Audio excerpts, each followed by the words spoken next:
you. Appreciate that. Thank you so much.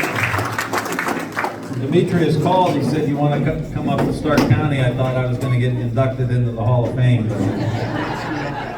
So, wishful thinking. Great to be back in Stark County. Great to see so many old friends. I won't even start naming them all. But I loved representing Stark County. During redistricting in 2010, I wanted to get like all of Stark County, and didn't work out quite that way. But this is such a great, I grew up in Niles, Ohio, in the Mahoning Valley. And you know, when you grow up in a place like Niles, you grow up in a place like Massillon, you grow up in a place like Canton, or you know, any of the communities here, you grow up with a certain set of values that are important to you, and it never leaves you. And it doesn't matter where you go, or if you move, or you know what kind of education you get or degree you get, you just never forget. You know, you just never forget where you come from, and you never forget the working class people that helped you get there, you know. And I think someone like Allison Russo is just an example, because obviously she has a great presentation and she's very articulate and she understands the issues. But I'll tell you that if you want to be in a foxhole, you want to be with Allison Russo. And so we're so lucky to have her leadership here at the stage. So thank you, Allison. And I'm going to talk about a few things here that, being out of politics since the Senate race 2-3 years ago, that you, and some of you know this, who've been in office for a long time and then out of office, and you get a little bit of room to kind of look at things and have an opinion about things. And when you're in office, you're always thinking about policies and how can we, you know, pass this or do that, or spend money here or there and make an investment kind of thing. And it's really hit me in the last year or two, again, having a little bit of space, that we're in the midst of a spiritual crisis in the country. And I don't say spiritual in the sense of like one religion or any of that, just like a general sense that we're all connected. You know, when I think of spirituality, I think like there's a connectedness to us, right? And you can have different religious beliefs, but there was always, for a long time in this country, we felt semi-connected to each other. And I think when we look now, not only do we feel disconnected, we even have these like machines. My girl Kathy D's here from Niles, Ohio. Sorry, she distracted me. It's like a second mom to me, and she's Italian, so she would kick my ass if I needed it, appropriately so. But we're in the midst of this spiritual crisis because we're so disconnected, and we think we have these phones that it actually makes us more connected, and in some ways it does. But what's happened is with algorithms and web pages and people just getting their news from certain news sources, that over the last 10, 15 years, we've actually become more divided. With devices that are supposed to keep us connected. And our downtowns, where they were always like hubs of community, are falling apart, whether they're big or small, where the theaters close and there's the businesses close in the downtown, and the stores close in the downtown, and everything's in the burbs and all of that. Like, this has been a consistent theme of disconnection in Ohio, but in the country. And so when I look at politics now we have leaders who intentionally try to keep us divided. Like, there could be a huge tragedy, and dare I say, what happened to the young fella a week or two ago, who very few of us in this room would probably agree with very little of what he was saying. Maybe some things here, some things there. But to take a tragedy like that, or a tragedy up in Michigan or Minnesota that happened to those state legislators, and intentionally use those tragedies, by all human standards, as a way to further divide the country and separate us, is the epitome of lacking leadership. I mean, I don't care if you're running a church or a company or a football team, or you're putting on a school play, or you're in theater, like whoever's in charge, the number one rule, the number one goal is how do you bring people together for a common purpose that none of us could achieve on our own, but if we come together, we could do some really cool stuff. In leaders in America, we would always try to elect the people who would help bring us together. And that's the spiritual crisis that I'm talking about here. You know, and how do we create initiatives and create a new view? And I will tell you as directly as I possibly can. And we all know kind of the current status of the Dem party, which we've got branded, and we have yet to wiggle ourselves out of the branding that some others have put on us, right? We have got to be the Reform Party. Period, end of story.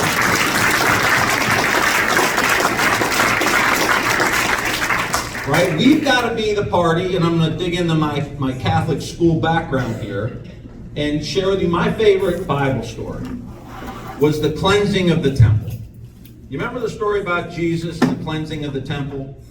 When all the money changers and the bankers, they were all in the church, in the synagogue, right? They were all in the temple. And they're literally doing business right in the middle of the temple, and they're making all kinds of money. Well, as Allison said, and our previous speaker said about the economic situation for so many people, they're in the temple making all kinds of money while everybody else is out trying to get a piece of bread. And Jesus got mad. And he went in and he just started flipping the tables. And I remember my Catholic school teacher saying, you know, because we were like, you know, you try to catch a teacher and you're like, well, Jesus got angry. I thought he was Jesus, you know, he was peaceful. Prince of Peace. There's the picture, sister, up on the wall, right? What's going on? Little Timmy's confused. And I never forgot this. The teacher said, it is okay to be angry if you're angry for a righteous cause. It's okay.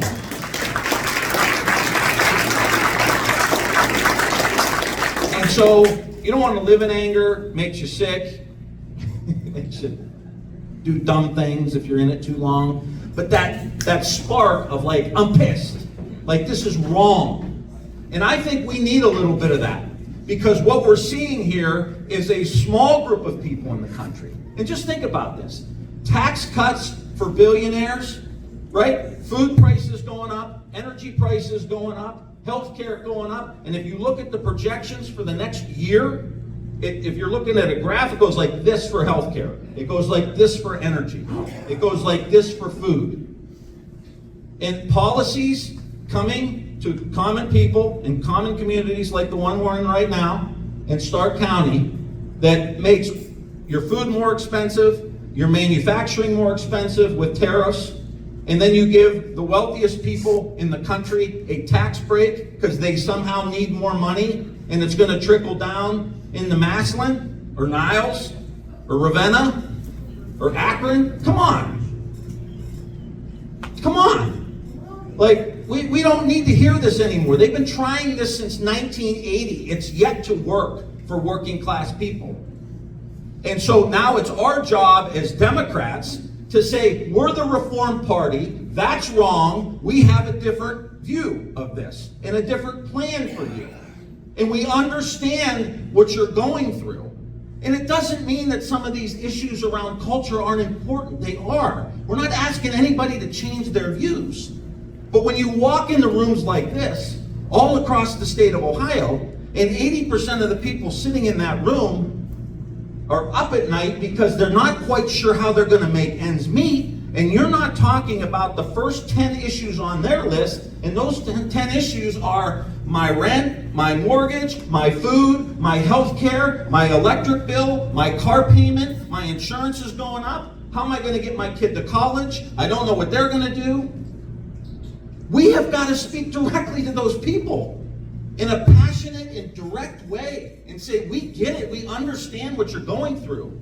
I grew up in Niles, you grew up in your communities that you grew up in. We know what you're going through, we're going through it too, and we're going to go do something for you. We're not going to give you a bunch of crap and pretend like we can do things that we can't do. I think if we do that, you start to create a spirit of like we're all in this together. And I think we have an obligation to build the next generation. I don't know if you guys saw this the other day. Wall Street Journal had a poll, came out. It said 70% of Americans, 70% thought that their children would be worse off than they were. 70%. Now, I read that, and honestly, it was talking about anger. I didn't even get angry. I was sad. That's sad. That in the United States of America, the land of opportunity, right? The land of where anything can go, and you can get as high as you want, that 70% of the American people think that they actually can't help their kids have a better life, no matter how hard you work, how hard you grind. And it's our job, to build that. And we have a lot to learn from. And so we got a lot of work ahead of us. Some of you may have heard me tell this story. I know many of you have had to do this in your life, where someone very close to you passes away, and you have to go to their house, and you have to get their affairs in order. You have to get their stuff, basically. And I grew up just 2 blocks from my grandparents, and I was very, very close to them. And I remember when my grandfather passed away. My mom came to me and she says, "Timmy, we got to go get Grandpa's stuff." Okay. I'm the son. Let's go do what we don't want to do.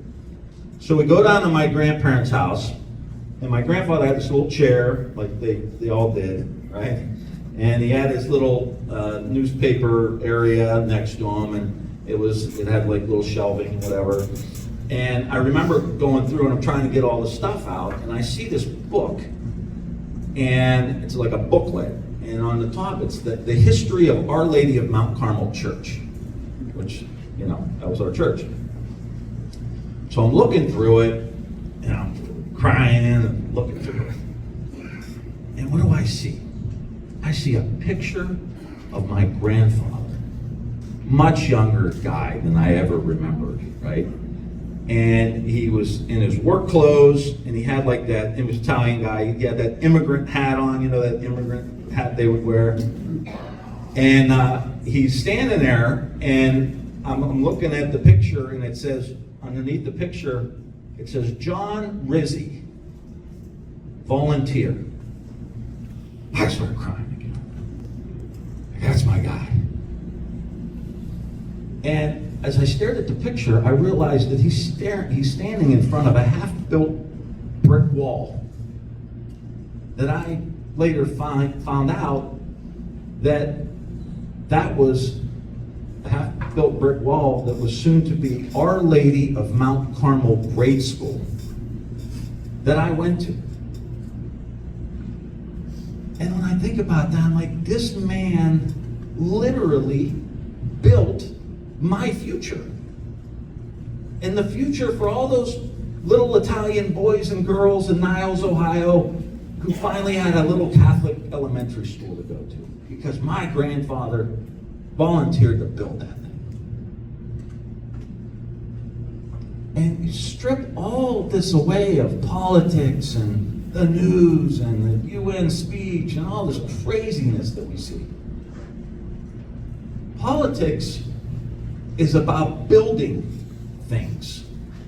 It's about building the future. It's about coming together. Like Sam Rayburn, the old Speaker of the House, used to say, any jackass can knock down a barn or kick down a barn. It takes a carpenter to build one. We're here to build, right? And for all the reasons people voted for whoever they voted for that group to go in and take things down. And you know what? They've done it. Now it's our turn. Now it's our turn. Now we go build. We go build the next version of Ohio. We go build the next version of the United States. We bring people together. We stop letting them divide us. And we build the kind of future we want for ourselves and for our kids. That's our job right now as Democrats.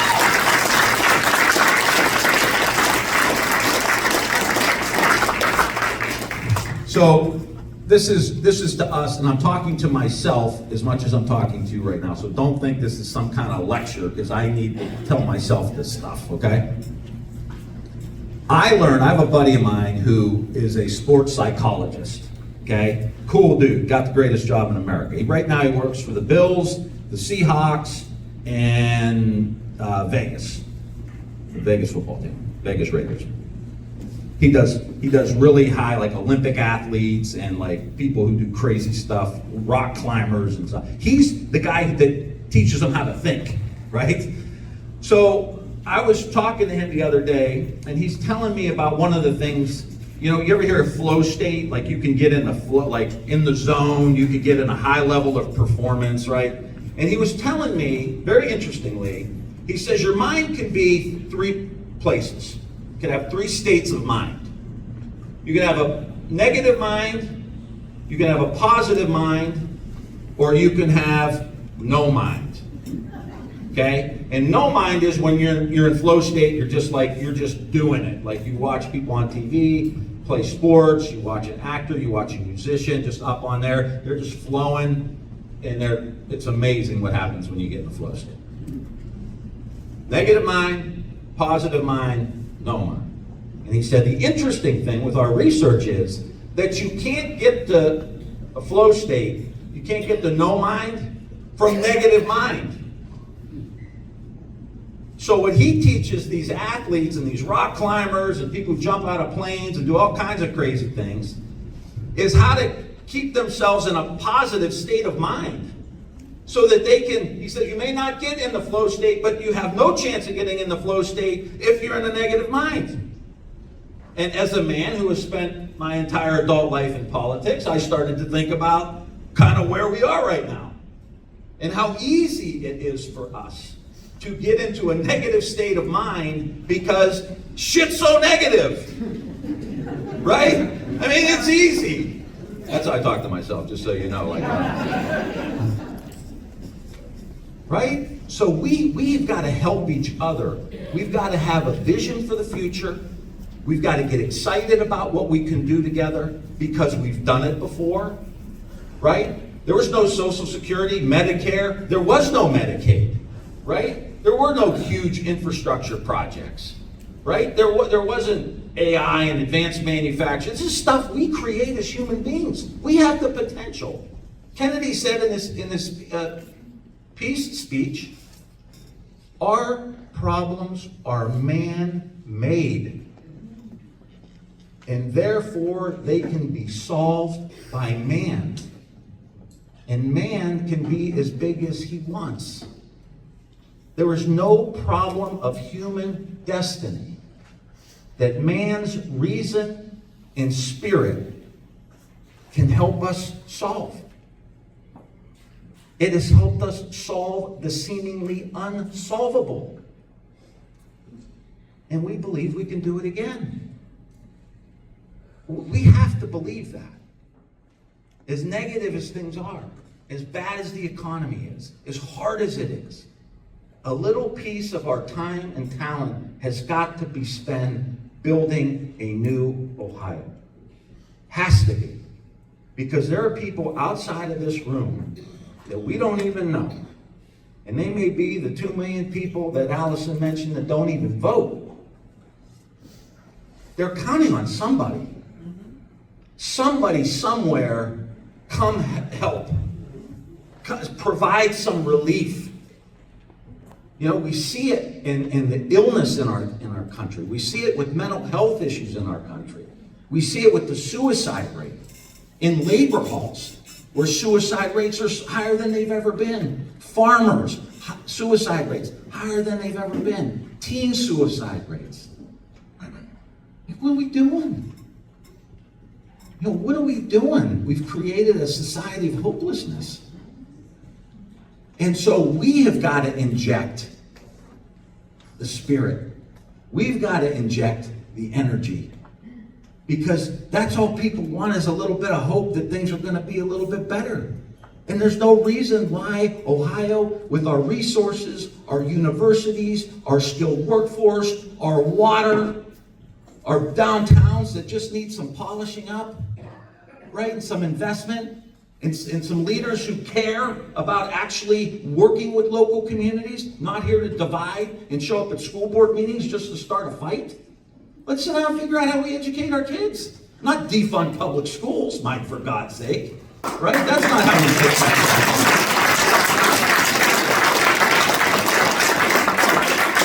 I don't think we need a leader flying around the state in a private jet from Columbus to Akron.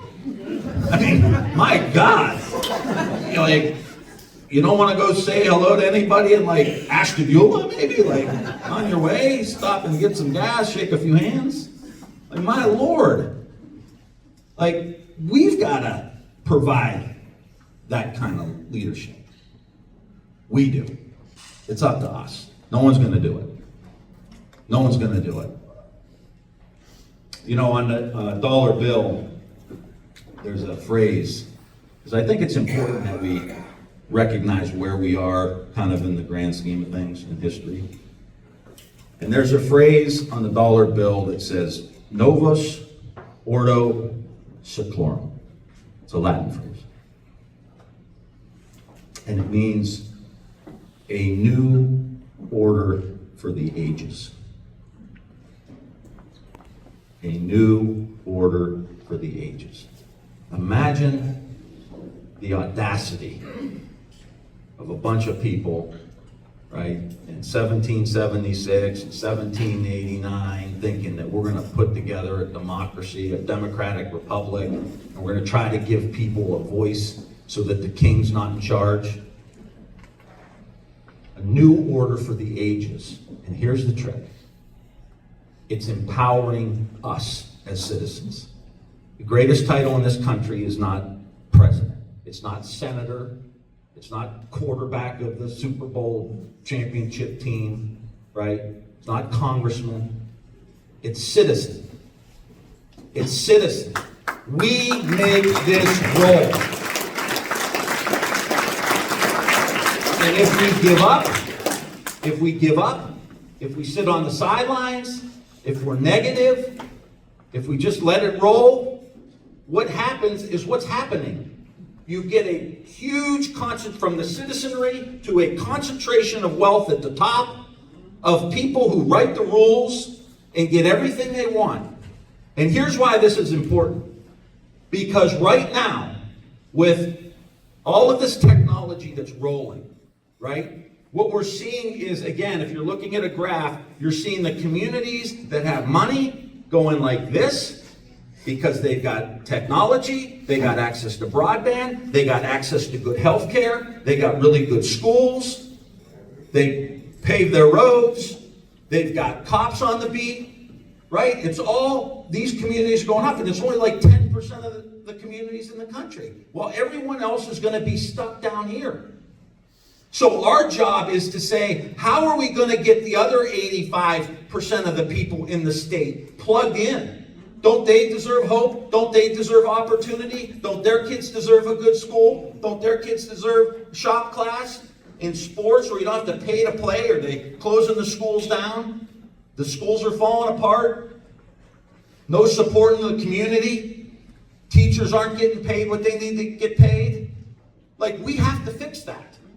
We have to fix that, or in 10 years, it's going to be the top 5%, and it's going to be 95% of the people who can't get ahead. It's moving so quickly that we have to act now. That's our job. That's our responsibility to do what John Rizzi did. Build my future brick by brick by brick. And I'm sure he had a lot of other things to do that day. He had a garden he probably needed to attend to, right? But here's a steel worker who didn't even graduate from high school, out there knowing that education is important for my kids and my grandkids, and I'm going to go out there and I'm going to help build that school. That is ultimately what we are doing. And the last thing I'll say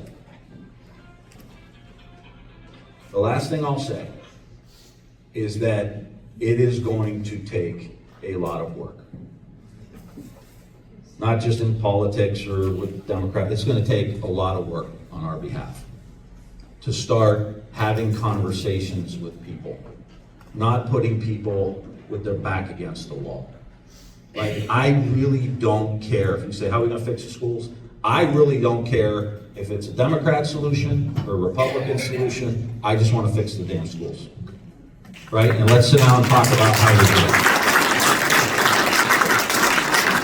Now, I already tell you, there's a couple ideas out there that people have brought to the table that I think are terrible ideas on how to do that.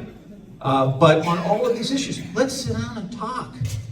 Tell me what you think. Let's listen to each other. Let's work it out. I was talking to my old football coach the other day, and he was like, remember we would sit down and we'd sit in the quarterback room, and we'd have a bunch of quarterbacks and a few of the coaches, and we'd sit there and we'd well, this will work. No, that won't work. Why won't that work? X, Y, and Z. Oh, you're right. That won't work. Let's try this. Right? When you're a coach, or you're a CEO, or you're a leader, you just how do we win? That's the key. And so we've got to be the group that is leading us. Put the work in, be determined, express the grit and resiliency that Canton and Niles and Youngstown and Steubenville and East Liverpool, we're just a gritty state. That's why I love this place, right? This is just people just grinding, right? Just grinding. Single moms out there grinding. People working in retail out there grinding. Teachers grinding. Bank tellers grinding. Manufacturing grinding. People working in construction, hot in the summer, cold in the winter, grinding. Steel workers grinding. We're out there doing the work. And the problem is, that is not represented in Columbus today. And that's what we have to change. And it's not just going to happen. And as Bobby Kennedy used to say, the end of his speeches in his very brief campaign for president, I do not promise you ease. I do not promise you comfort. But I'll promise you these. I'll promise you weariness, I'll promise you hardship, and I'll promise you sacrifice. And with these, I will promise you victory. That, my friends, is the ethic of Ohio. The grind, the work, the effort, and at the end of the day, the victory. Victory for working class people. That's the mantra of the Democratic Party. Thank you so much.